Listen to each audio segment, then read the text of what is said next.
E aí, pessoal, tudo bem? Hoje tô começando um pouquinho mais tarde, mas você achou que não ia ter noite de quinta? Olha eu aqui. Tudo bem com vocês? Bom, hoje eu trouxe um assunto bem gostosinho, que eu adoro e que sempre dá muito pano pra manga, que é a gente fala sobre filmes, né? Já falei sobre alguns filmes aqui. E eu gosto muito de filmes de animação e queria compartilhar com vocês as minhas impressões sobre o filme Pinóquio, do Guillermo del Toro. Oiês, tudo bem? O filme do Guillermo del Toro, Pinóquio, é muito, além de ser muito lindo, tem uma fotografia perfeita, é um filme gravado em stop motion, que é aquela animação bem artesanal mesmo, que são criados os bonecos e os cenários todos artesanalmente.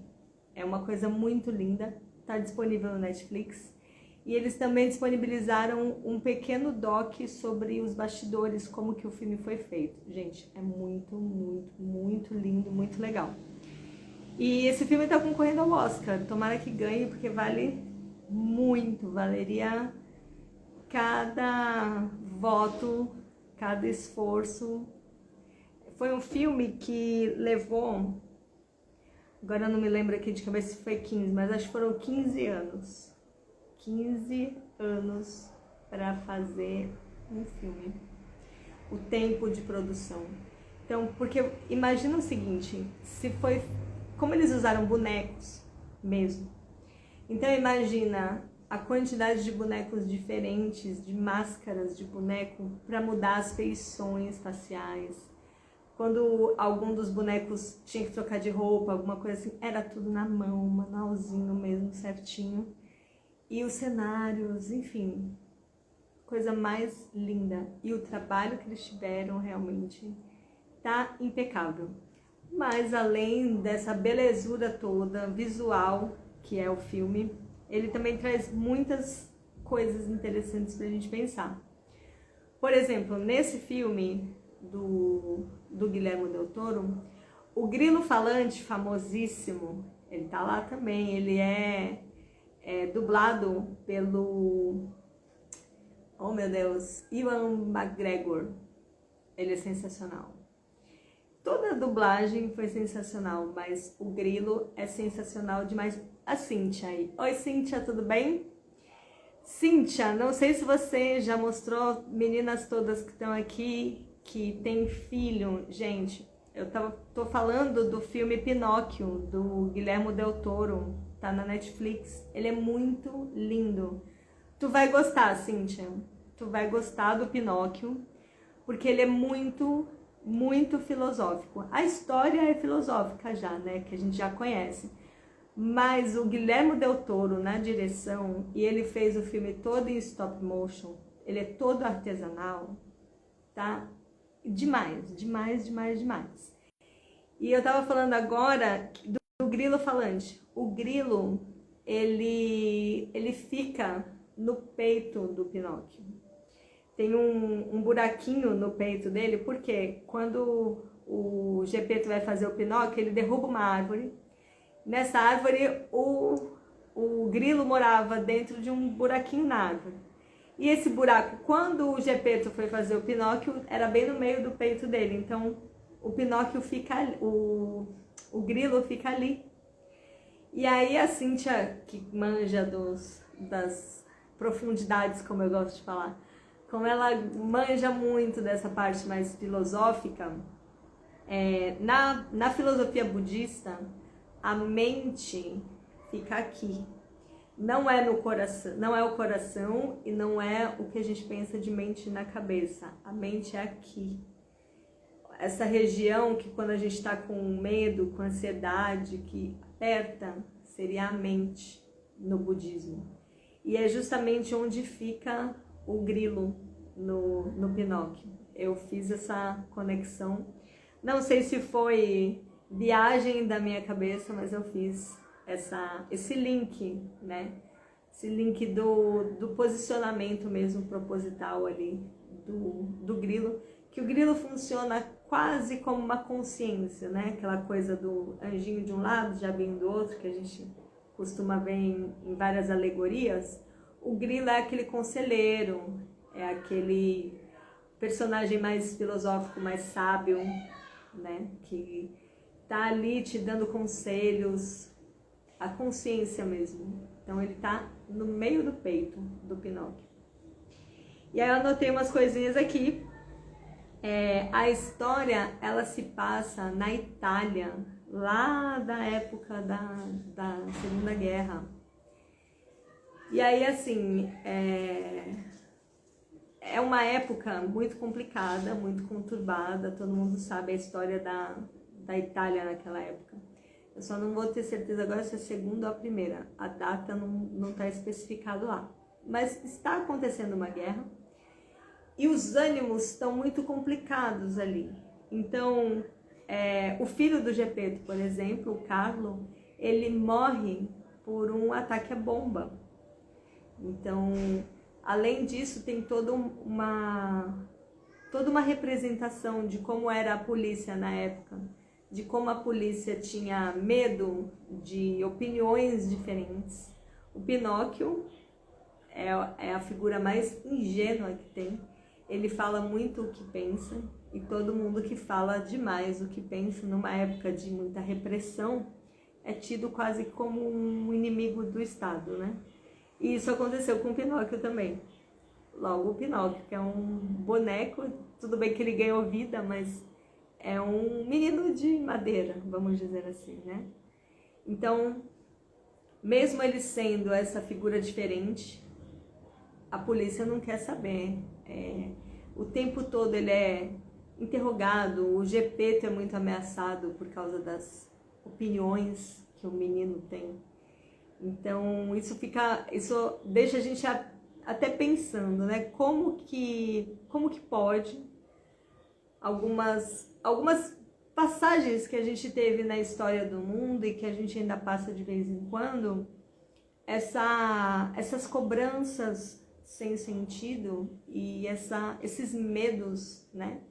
Esses medos que a gente vê. Eu fiz até um link com um pouco do que está acontecendo no Brasil, de tanta gente com medo, esse medo surreal do que vai acontecer e tudo relacionado à política, essa manipulação mesmo, né? E dentro do filme isso também fica bastante claro, como essa manipulação desse medo faz com que os homens percam a noção do que deveria ser discutido e do que não deveria. Então, imagina um boneco de madeira correndo, saltitando e falando. Ninguém quis discutir isso, as pessoas discutiram as ideias do menino. Elas discutiam os questionamentos que ele fazia. Isso é bem louco. Então é mais fácil você ver uma figura inanimada ganhar vida do que ela ganhar ideias. Ela pode saltitar, correr, pular e fazer qualquer coisa, mas pensar era um pouquinho desafiador.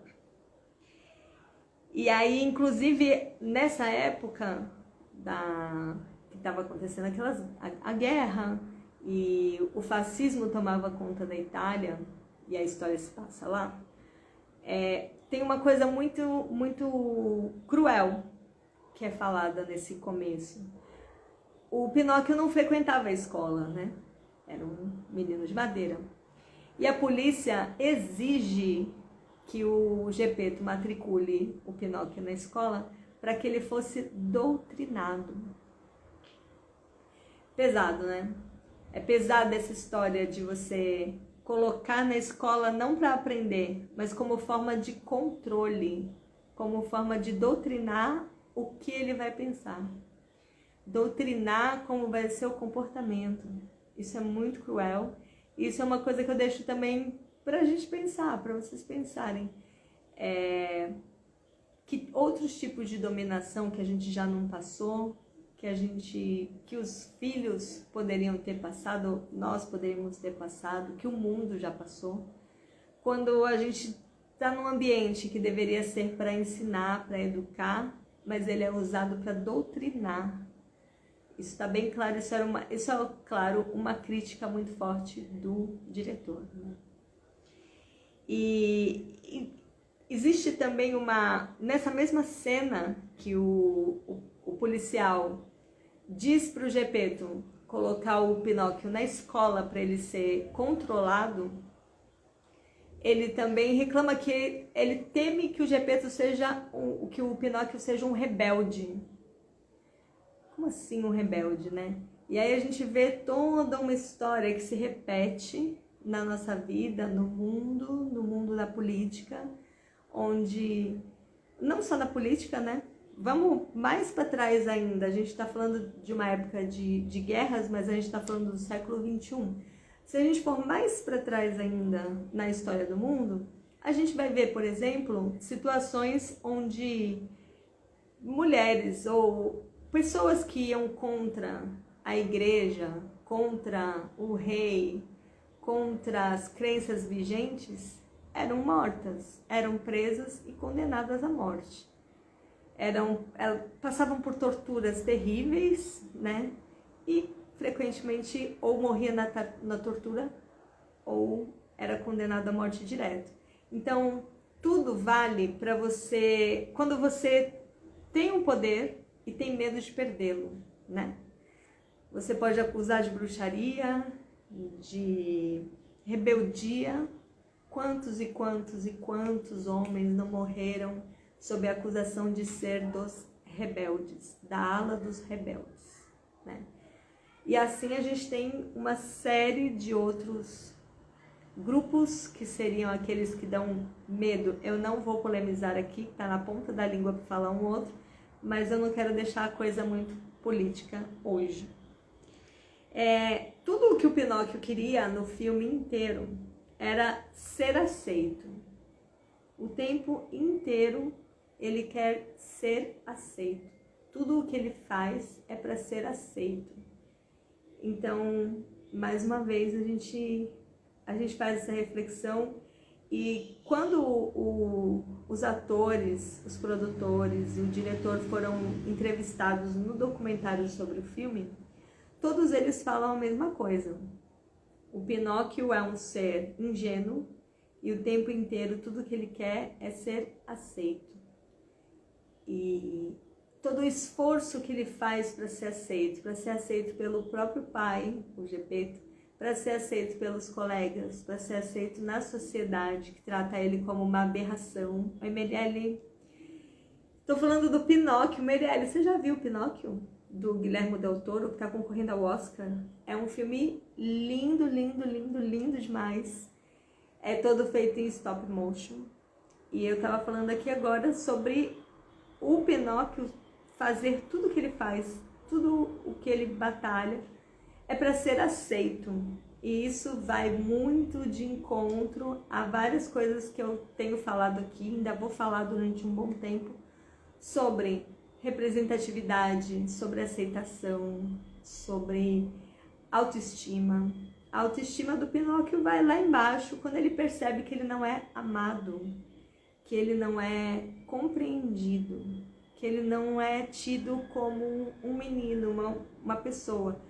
Ele não é de fato, mas ele gostaria de ser. E ele faz de tudo para parecer que é. Ele faz de tudo para agradar. E nessa história de fazer de tudo para agradar, ele faz muita bobagem. É uma criança e ainda por cima é uma criança, né, diferentinha. Mas quantas pessoas diferentes a gente não conhece? Quantas situações onde o diferente é mal compreendido, né?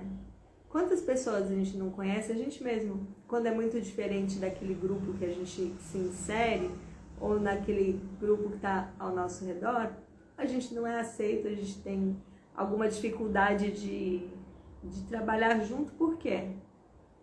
Porque o diferente sempre incomoda. Isso essa é uma das coisas que eu percebo muito nesse filme e por aí afora também. E aí, quando ele encontra o circo, a hora que ele encontra o circo e que ele vê que o fato dele ser de madeira faz com que ele seja uma estrela, ele fica muito feliz, porque finalmente ele se sente aceito. Ele começa a cantar, ele começa a dançar, e todo mundo aplaude, todo mundo gosta, e todo mundo faz festinha pra ele. Uhul, nós chamamos, Pinóquio maravilhoso e tal. Ele só não percebe que ele está sendo usado, né? Ele está sendo usado como uma aberração, como uma atração. Ele não está sendo amado de verdade. Então, uma outra coisa também, quanto mais ele mente, mais o nariz dele cresce. Isso todo mundo já sabe do Pinóquio. Renato tá por aí também, tudo bem? Então, o Pinóquio, quanto mais ele mente, mais o nariz dele cresce. Tá.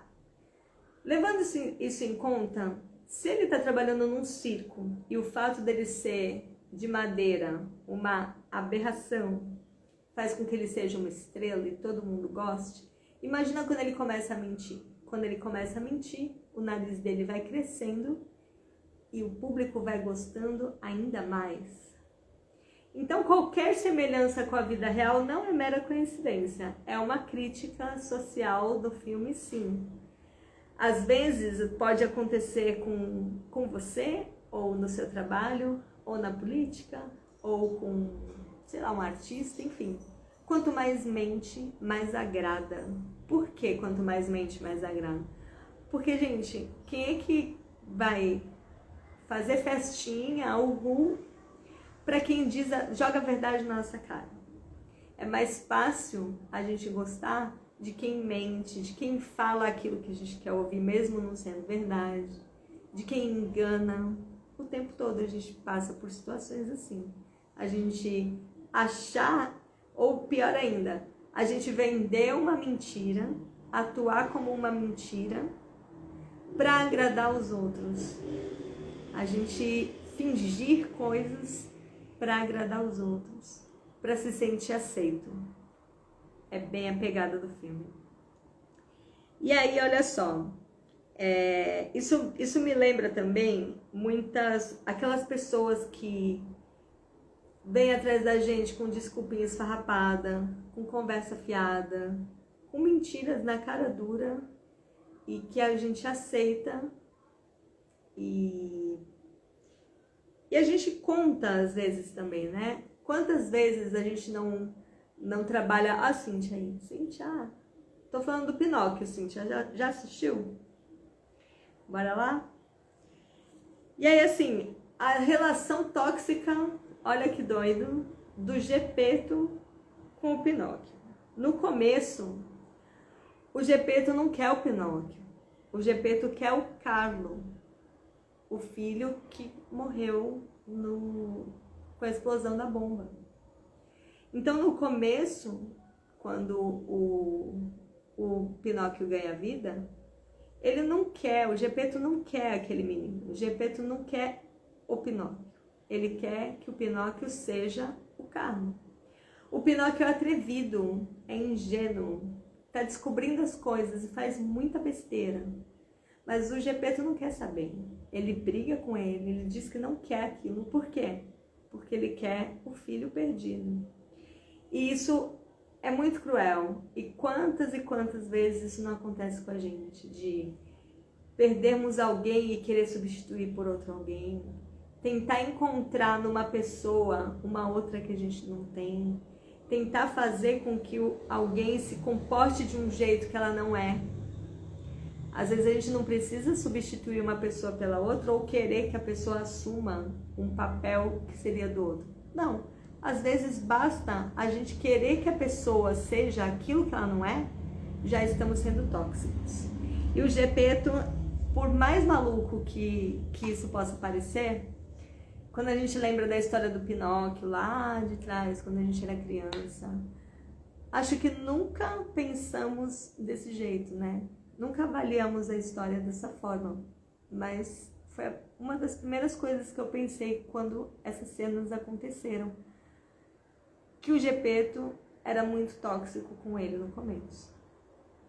Então, embora seja um filme voltado para as crianças, É mais um daqueles que coloca todos os adultos para pensar. Mas é lindo. E aí, eu convido vocês também para pensar que as pessoas são diferentes. Nós somos diferentes, nós somos únicos. Todas as pessoas são únicas. Você não é o seu irmão, você não é a sua mãe. Você não tem que realizar os sonhos de ninguém. A sua existência não está pagando dívida de ninguém. Então, quando alguém, pode ser seus pais, irmão, qualquer pessoa, disser para você que você não é tão bom quanto fulano, olha, você é estúpido e o seu irmão é muito inteligente. Nossa, queria tanto que você fosse inteligente quanto ele. Nossa, você viu o seu tio, o seu primo? Você viu o seu primo? Ele fez tal coisa. Poxa, mas você não fez. Esse tipo de comparação é tóxica e é muito agressiva.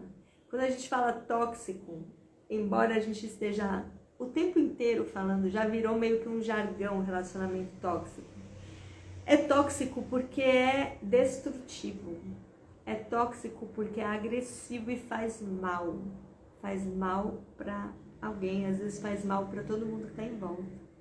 Então, todo relacionamento que tem essa natureza de você desejar que uma pessoa haja conforme outra, ou toda vez que você quer mudar a pessoa, você quer que ela seja diferente daquilo que ela é, você está sendo tóxico. Toma cuidado. 2 cuidados para a gente tomar. Se a gente não está sendo tóxico com alguém.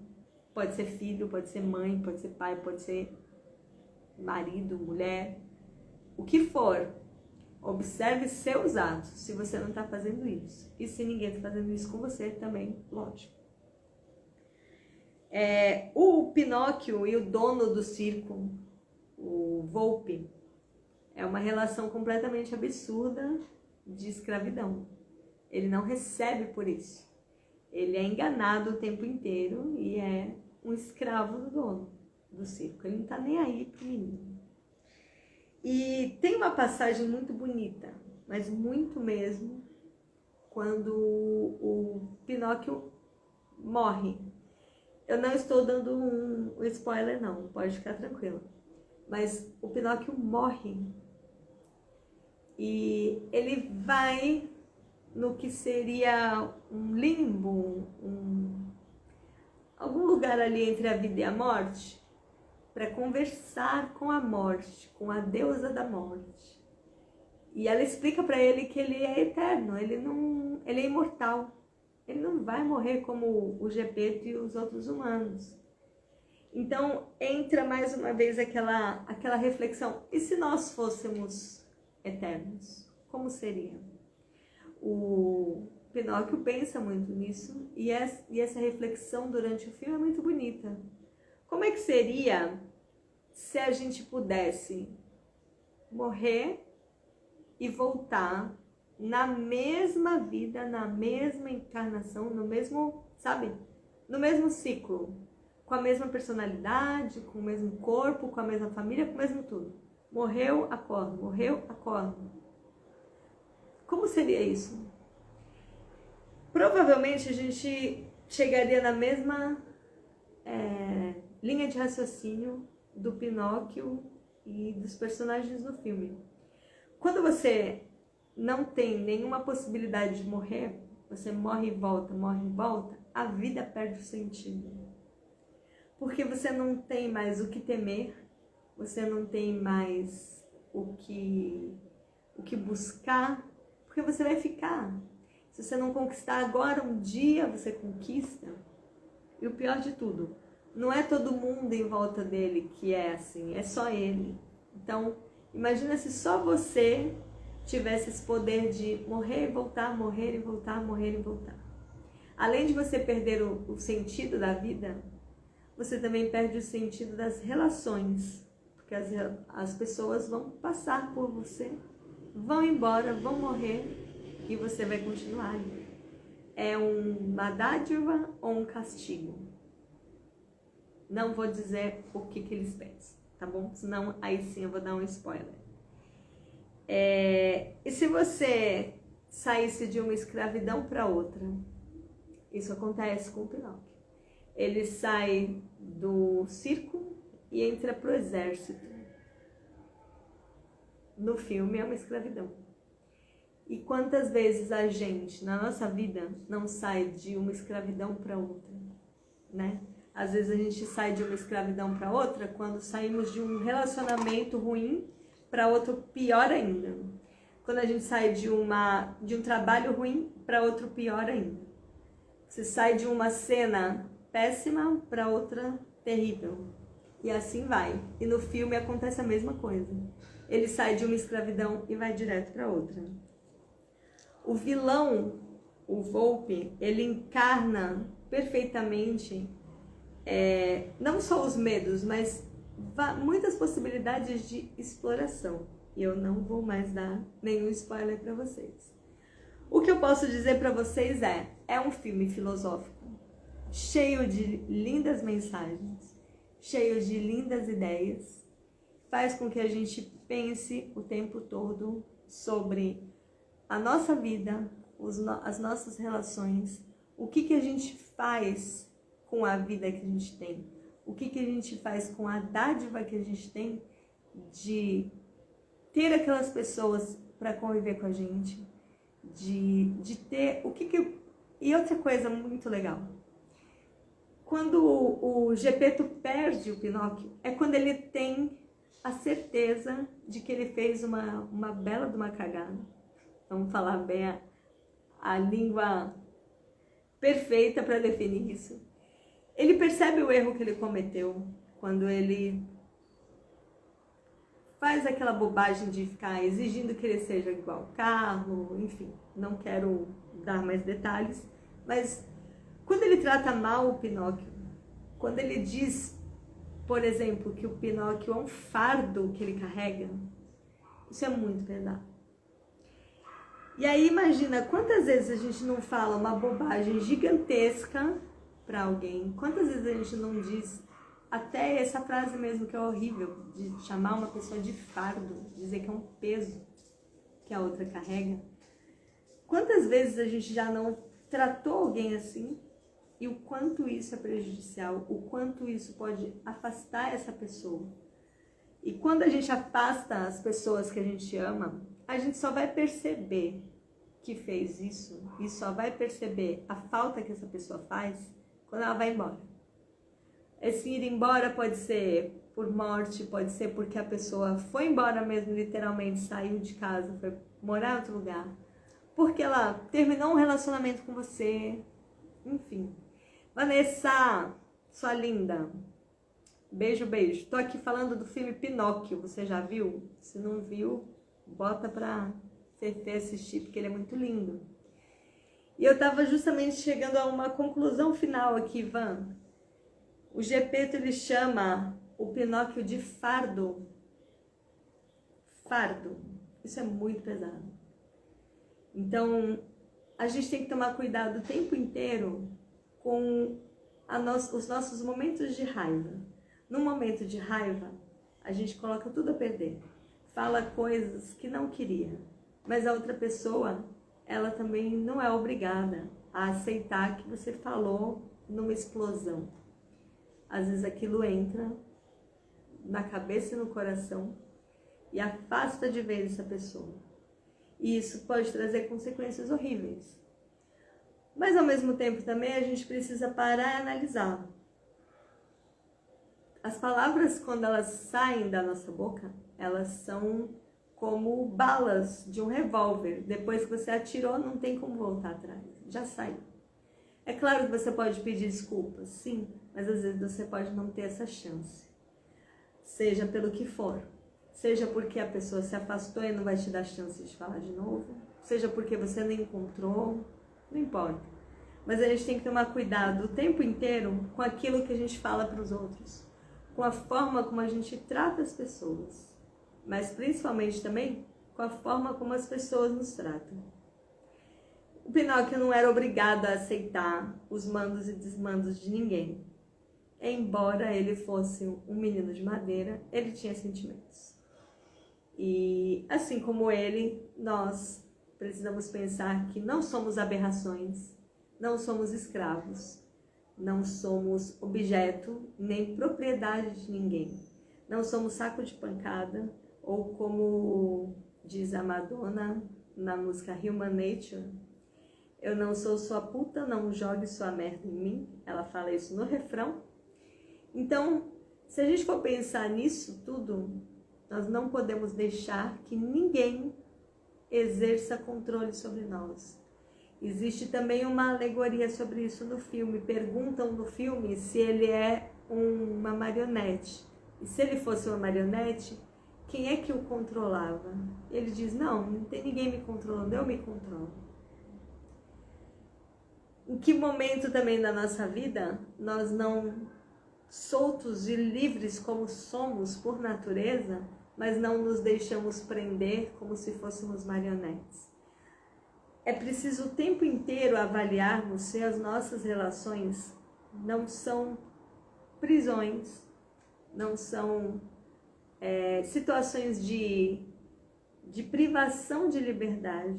E essa privação de liberdade não é só um cárcere, mas quando a gente não pode ser a gente mesma, quando a gente não pode se expressar, quando a gente não pode ser diferente, estão tentando nos manipular, estão tentando fazer com que a gente seja diferente da nossa natureza. E isso é tratar a gente como marionete. Todas as vezes que dizem pra você, você não pode ser assim, você tem que ser assado. A sociedade não gosta disso, você tem que se comportar de outra forma. É um momento em que as pessoas estão tentando amarrar você, amarrar o seu braço, sua perna e te manipular. Te fazer ser uma figura, uma vida sob controle, que não pensa e não age por si só, mas age de acordo com a sua vontade. Age de acordo com a vontade de quem está ali, ó, manipulando as cordas. Observe se você não está sendo essa pessoa que se deixou prender e está sendo controlada pelo marido, pela esposa, pela mãe, pelo pai, pela irmã, pelo irmão, pelos amigos, pelo chefe, enfim. Bom, hoje eu fiz esse noite de quinta um pouco mais tarde, precisei, mas na semana que vem estou de volta. Noite de quinta, a semana que vem, vai entrar às 9 horas, tá bom? E eu espero todo mundo, tá bom? Depois vocês podem compartilhar, assistam o filme, me contem o que acharam, tá bom? E eu aguardo vocês. Semana que vem, então, noite de quinta-feira, 9 horas. Beijo grande pra vocês, beijo grande pra quem passou por aqui, pra quem vai assistir depois. E é isso. Até semana que vem.